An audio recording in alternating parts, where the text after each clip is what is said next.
Twins babies ఎలా పుడతారో మీకు తెలుసా? ఎందుకని కొందరికే ఇద్దరు పిల్లలు ఒకేసారి పుడతారు? ఇదే ఇప్పుడు మనం తెలుసుకుందాం. సాధారణంగా ఒక మహిళ ఓవరీ అంటే అండాశయంలో ప్రతి నెల ఒక ఎగ్ అంటే ఒక అండం రిలీజ్ అవుతుంది. ఇది పురుషుడి స్పెర్మ్తో కలిస్తే ఒక ఎంబ్రియో తయారవుతుంది. దాని నుంచే ఒక బిడ్డగా పుడుతుంది.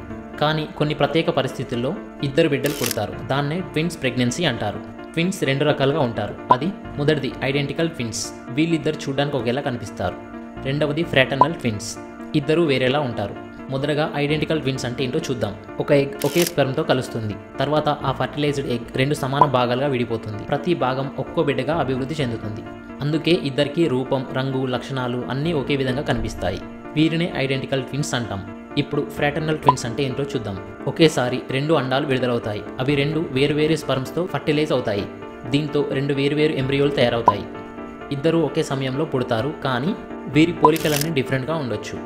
ఈ కారణం ద్వారానే కొందరు ట్విన్స్ ఒకేలాగా ఉండరు. ఈ ట్విన్స్ రావడానికి ముఖ్య కారణాలు: మొదటిది జెనెటిక్స్, రెండవది వయస్సు. 30 సంవత్సరాల తర్వాత మహిళల్లో రెండు అండాలు విడుదలవ్వడం ఎక్కువగా జరుగుతుంది. ఇక మూడవది ఫెర్టిలిటీ ట్రీట్మెంట్స్. IVF వంటి చికిత్సల్లో ట్విన్స్ వచ్చే అవకాశాలు ఎక్కువగా ఉంటాయి. ఈ వీడియో కనుక మీకు నచ్చినట్టయితే లైక్ చేయండి, షేర్ చేయండి. అలాగే మరిన్ని టాపిక్స్ కోసం మా ఛానల్ సబ్స్క్రైబ్ చేయండి.